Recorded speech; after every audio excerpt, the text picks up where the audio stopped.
Now we're on Daf Chaf Beis Omid Beis. Rabbi Lazar he. The Chachamim of our Mishnah who validate a get that was written on diphthera or near machuk should be identified as Rabbi Lazar. They maintain the Shita Rabbi Lazar, and he's the author of Mishnah. The Omer Edi Mesira Karsi. Now, what does Edi Mesira Karsi have to do with diphthera and the machuk? The answer is that according to Rabbi Lazar, what makes the get into a get is the fact that the Edi Mesira read the get, they witness the transfer of the get from the hands of the Baal to those of the Isha. And since this get depends upon the Edi Mesira, there's no room for ziyuf over here, for any tampering with the ksav. They read the ksav, and following the reading of the ksav, immediately the Baal gave the get to the Isha in front of these two Edi Mesira without any delay. Now, if she wants to get remarried, she's going to have to invite the Edi Mesira to testify. And the Edim will say, we saw the get. Before it's Mesira, there was no Tanai in the get. There was no Mechika here, illegal ziyuf. And therefore, the get is kosher. So it's the Edi Mesira that create the get, according to Rabbi Lazar. However, the Gemara makes the following qualification. And it's interesting. There's an Amora by the name of Rabbi Lazar. We're quoting him now. And he's interpreting a sheet of a Tana by the same name, Rabbi Lazar. The only difference is that one is an Amora and one is a Tana. So the Amora Rabbi Lazar says, Lo hichshe Rabbi Lazar el yalta. You could expect the Edi Mesira to remember what they read in the get within a certain limited period of time. If she did not bring the Edi Mesira into Bezdin immediately to testify after the Mesira, but rather waited 10 days,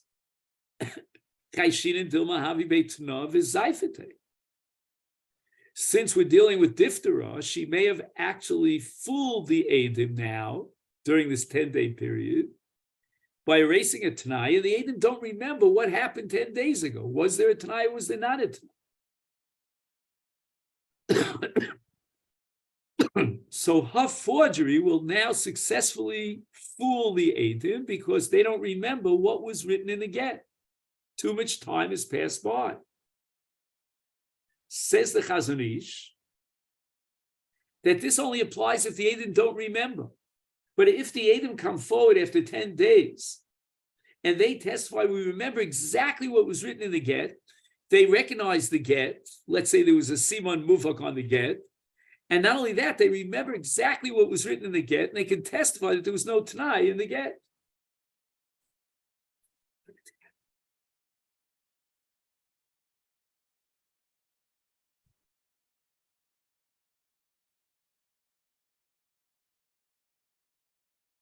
Rabbi Yochanan, Rafiubi Kanvi had a sorry Yomi.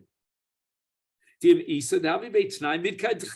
Yochanan says you don't have to demand that the Edom after 10 days will remember exactly what was written word for word in the get to testify that there was no Tanai. We assume that there was no Tanai because if there would have been a Tanai, the Edom Mesir would certainly remember the Tanai. If he wrote in the get that this get is only chal conditionally if you pay me 200 zuz, there's no doubt that would not miss the cognizance of the Edom, and they would be aware of this. Okay, now we go back to Rabbi Lazar, the Amora Rabbi Lazar. We want to know and address a different question. What about Shar Shtaros? Let's take, for example, a Shtar Chov, which testifies to the fact that Shimon borrowed money from Reuven. Now, Reuven is holding on to the shtar, and he's demanding payment for the loan. Are we going to say here that this shtar milva, or shtar chov, if you want to call it that, could be written on Iksav Sheyochel is Dayef. Omer Rabbi Elazar lo hichshir Rabbi Elazar the Tana ela begittin. And what happens is that in Gittin, she brings her get into Bezdin immediately after the Masira when she receives the get, and the Bezdin will send out a call, so to speak, a public message that this woman can get remarried. She's divorced. She'll never ever have to bring the get back to Bezdin, because once she brought it back to Bezdin, Bezdin will establish, like today, what they do in contemporary Batei Dinim, they write a pturin, a special document, and the stamp of the Bezdin and the signatures of Dayanim are on that document. So that's what, back in time of the Gemara, she brought the Eidei Masir into Bezdin, and she doesn't have to worry about it. But what about Shari Shtaros? Let's say, for example, Shimon is going to borrow money from Ruvain on the 1st of January, and now, a year later, on the last day of December, Ruvain comes to collect his chov. Full year has passed by. And Ruvain the Malva has in his hands a shtar on a ksav sheyochel is daif, like a diftera. Lo, in this case, the Tana Rabbi Elazar would not say that the shtar could be written on a ksav sheyochel is daif, because the Eidei Masira are not going to remember from a year before what was written in the shtar. And therefore, the Amor Rabbi Elazar says in this case, even Rabbi Elazar would say that you need Eidei Chasima. The only way that the Malva could produce an effective shtar against the Lova is if there were Eidei Chasima. And this is derived from a pasuk in Yirmiyah, Dechsivu Nesatam Bekli Cheres L'man Yamdu Yomim Rabim. What does that mean, L'man Yomim Rabim? We have a Ksav Sheni Yochel is Dayev. We have 2 Eidim signed on the shtar, and the shtar is valid in the hands of the Malva. Rabbi Yochanan Amar Afilu B'Shtar. So Rabbi Yochanan is not impressed with this pasuk in Yirmiyah. For Ksiv, that possible man yamdu yomim rabim chasa makes it tova kamashmalan. It's a pretty good idea and a very excellent recommendation to make sure from the Malva's perspective that he gets his shtar milva leman yamdu yomim rabim in iksav sheni yochel is dayev. And he's machtim 2 Eidei Chasima, and then he could prove his case against the lova and collect his money. Now we get to the Mishnah here on Daf Chav Beis Amid Beis. Who is kosher to write a get? Let's assume that a get has to be written lishma. The ksiva itself has to be for the sake of Ruvain ben Yaakov, the Baal, who's divorcing Leah bas Shimon, the Isha. That's called Lishma. The Torah says because of law, and Chazal derive from law Lishma. Now we have a principle that a Cherish Shot of a cotton, Lav B'nei Deonin. They don't have das. A Cherish, we're talking about someone who's a deaf mute. If one of those 3 would write the get, l'chora they're incapable of Lishma. And yet, the Mishnah says the following: Hakol Ksherim Lichtov Haget. Even though they don't have das. How do we understand this Mishnah? And the Gemara is going to introduce a brand new principle called Gadol Omed Al Gab. Weiter in the Mishnah. Ha'isha koseves es Gittin. Now wait a second. A get is a sefer makne. The makne, like the mocher, who's giving up, forfeiting his bailus, is the Baal. And therefore the get has to be written on the niyar of the Baal. We've discussed this in the past. So what's going to happen when a woman writes a get? Presumably she wrote it on her own piece of wood or her own niyar, she's going to have to be makna the get to the Baal. He's going to then give the get to her l'shem gerushin, and she's megureshes. Now we have the case of a shovar. The lova pays up his chov, and he demands a shovar. The shovar is a receipt, a document that testifies on behalf of the lova that he paid up the chov. Who's the makna in the case of a shovar?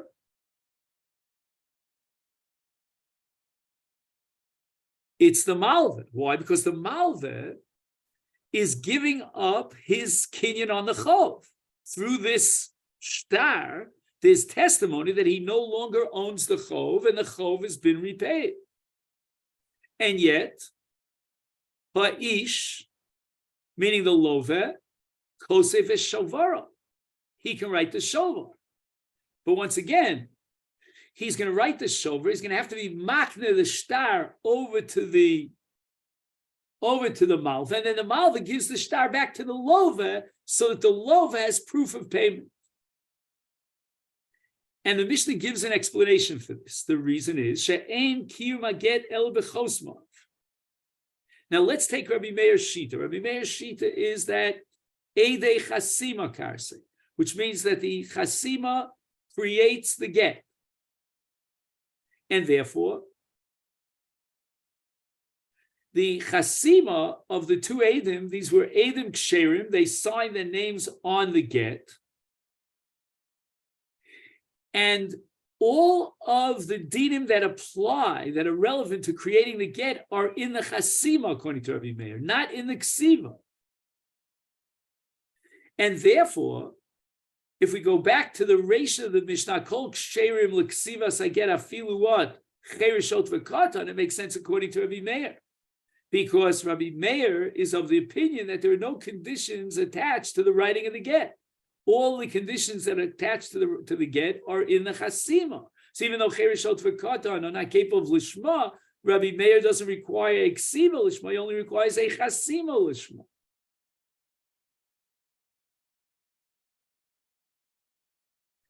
And now we can understand why the Mishnah allows a woman to write her own get, because the writing of the get has no halachic significance according to Rabbi Meir. Again, this all assumes that the authorship of our Mishnah is Rabbi Meir, and that's going to be the sugya. Is it Rabbi Meir? Is it Rabbi Lazar? So too in the case of a shovar, the Eidim are Eidim Ksherim, and they sign on the shovar. That gives validity to the shovar in the hands of the lofa to prove that he paid back the chov.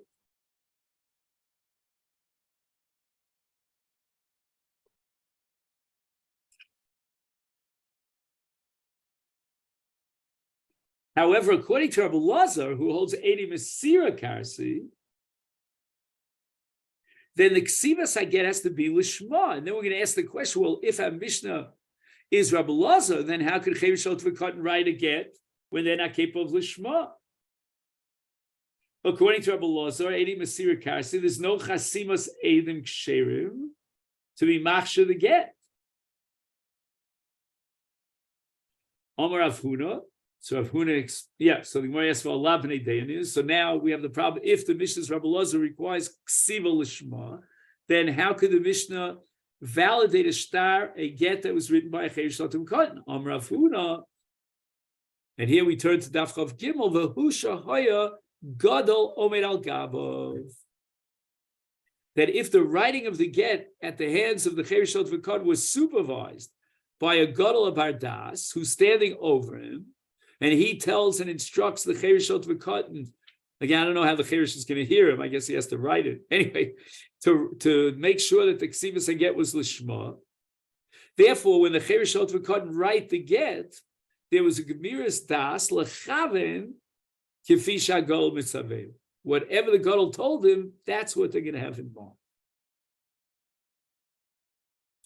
So Rav Huna is going to say that in our Mishnah, we have to add a clause and a condition that the Cherishot V'Katan are being supervised by a Gadol Omed Al Gavo who's commanding them and guiding them to write the get Lishma. which means that our Mishnah reflects the sheet of Rabbi Lazar, Eidei Mesira Karsa, and therefore the cause of law in the Torah means law lishma refers to the ksiv of the get, and the ksiv of the get has to be l'shema isha misgareshes, l'shema isha megaresh, and the Gadol Omed Al Gabav will guarantee that the Cheresh Sot V'Katan is writing the get lishma. Now the problem is going to be, how does Rav Huna interpret the Sefer of the Mishnah? The Mishnah says, Ein kiyum hagedel b'chosma. L'chor, the Mishnah is telling us that the reason why Cheresh Sot V'Katan are kosher for the writing of the get is because we don't need lishma.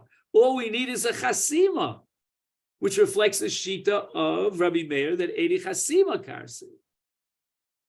So how could Rav Huna attribute our Mishnah to Rabbi Lazar that Eidei Mesira Karsi when our Mishnah clearly indicates that Eidei Chasima Karsi?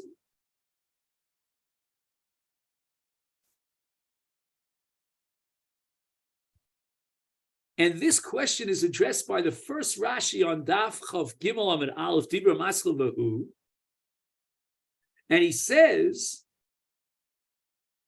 that Seifa the Komer Ein Kiyum Hagedel B'Chosma V'Hainu Eidei Mesira. Till Playim, when it says Chosma in the Mishnah, it's referring to Eidei Mesira. Why?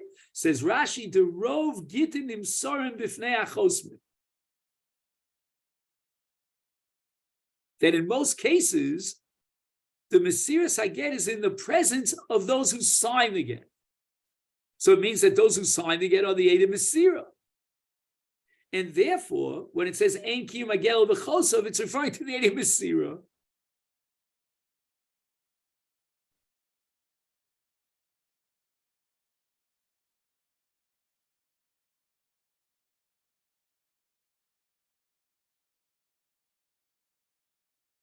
Okay, then this is where we'll stop for today. And Amir Hashem, we'll continue here at Daf Chav Gimel. Chav Gimel is a major daf in Masechet Gittin tomorrow. Be'ez Hashem, B'neder, Kein Yiratzon.